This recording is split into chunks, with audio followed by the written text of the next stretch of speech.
Nous sommes ici aujourd'hui pour aborder un sujet qui semble à la fois simple et pourtant si complexe. L'amour. Et plus précisément, dans notre époque hyper connectée, où l'amour est devenu un concept idéologique redéfini à l'aune de la technologie, des réseaux sociaux, de la consommation rapide et du désir immédiat.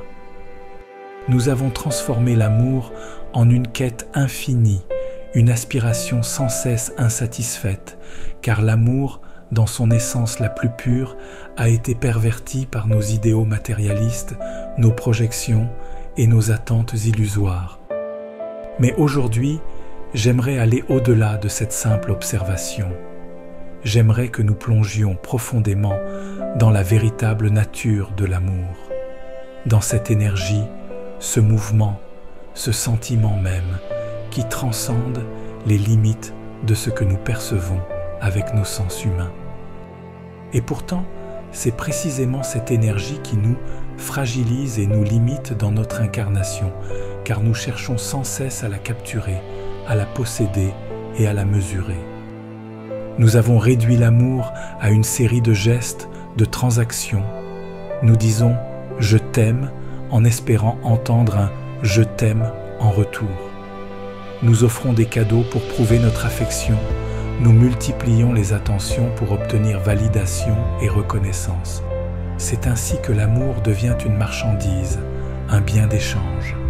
On le consomme, on le déclare, on l'affiche, mais rarement, très rarement, nous l'incarnons dans son essence pure. Ce que nous oublions, c'est que l'amour ne peut pas être enfermé. L'amour ne se quantifie pas, il ne se possède pas. Il est tout simplement. Il est une énergie, un mouvement, un flux constant qui, lorsqu'il est vrai, dépasse les besoins de reconnaissance ou de gratification. L'amour authentique ne cherche pas la sécurité dans les bras d'un autre, ni ne réclame des preuves constantes pour assurer son existence. Et pourtant, nous, humains, sommes toujours en quête de ces preuves. Pourquoi ? Parce que l'amour, pour nous, est intimement lié à nos peurs les plus profondes. Peur d'être seul, peur de ne pas être assez, peur de ne pas être aimé. Nous cherchons dans l'autre la confirmation que nous valons quelque chose, que nous sommes dignes d'être aimés, que nous existons vraiment. Cette quête, si frénétique, nous pousse à voir l'amour comme un refuge contre nos doutes intérieurs, un moyen de combler un vide, un manque.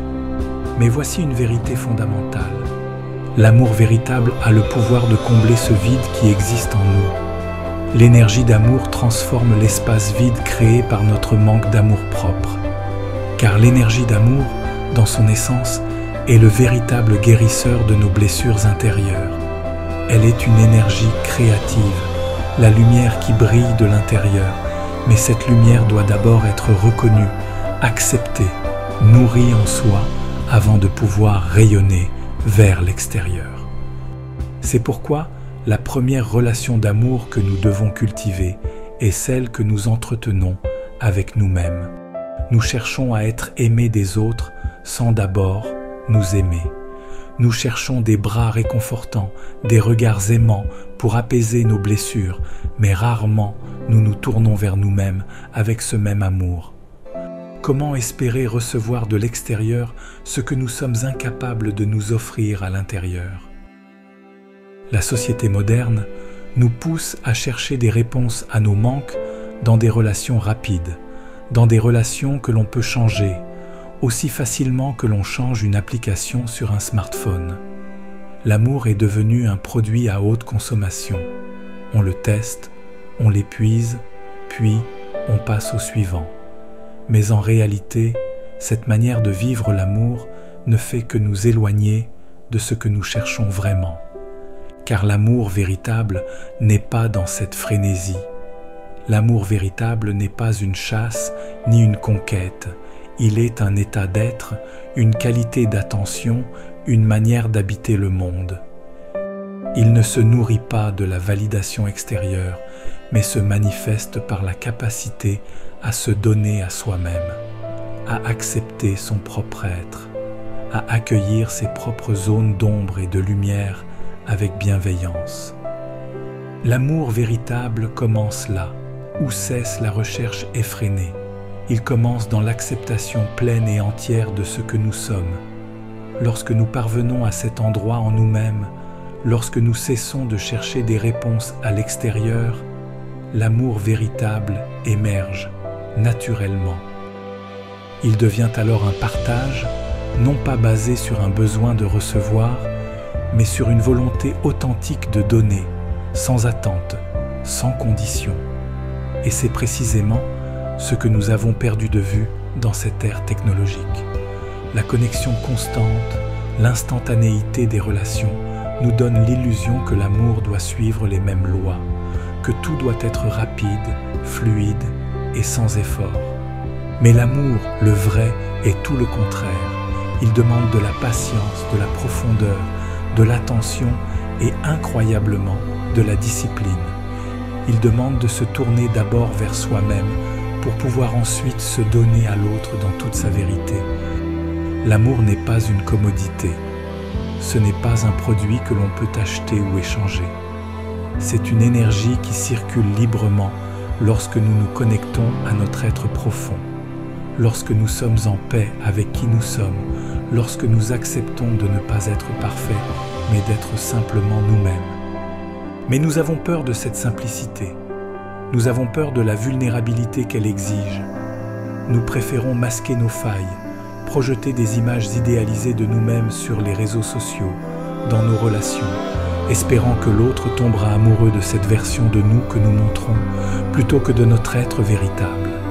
Mais l'amour, le vrai, ne peut exister que dans la vérité. Et pour aimer véritablement, nous devons nous montrer tels que nous sommes, sans masque et sans artifice.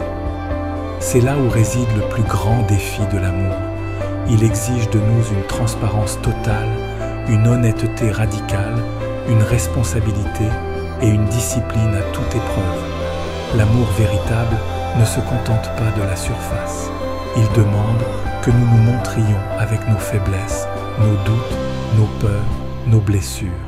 Il demande que nous acceptions d'être vus dans notre humanité la plus authentique.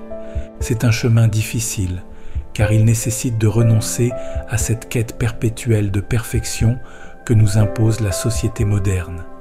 Il nécessite que nous nous détournions de cette image idéalisée que nous projetons pour enfin entrer en relation avec notre être profond, avec l'âme qui sait déjà tout de l'amour, cette âme qui ne doute jamais de sa capacité à aimer, pour partager, pour enfin offrir à l'autre sans en attendre en retour. Alors, aujourd'hui, demandons-nous, sommes-nous prêts à faire ce voyage intérieur? Sommes-nous prêts à explorer la vérité de l'amour, au-delà des projections, des attentes et des illusions? Sommes-nous prêts à cesser de chercher l'amour comme une récompense extérieure pour commencer à le cultiver en nous, à le reconnaître dans chaque aspect de notre être? Car c'est cela, au fond, l'amour véritable. C'est une reconnexion à soi, à son essence la plus pure, à cette énergie créatrice qui vit en nous et qui n'attend qu'à être libérée. C'est un retour à l'intérieur, un chemin vers l'acceptation de soi. Et lorsque nous serons capables d'aimer ainsi, alors l'amour que nous partagerons avec les autres sera authentique, profond et inconditionnel. C'est à cela que je nous invite aujourd'hui, à redécouvrir l'énergie d'amour en nous, à l'accueillir, à l'honorer et à la laisser rayonner librement, car l'énergie d'amour, dans sa vérité la plus pure, est déjà présente en nous.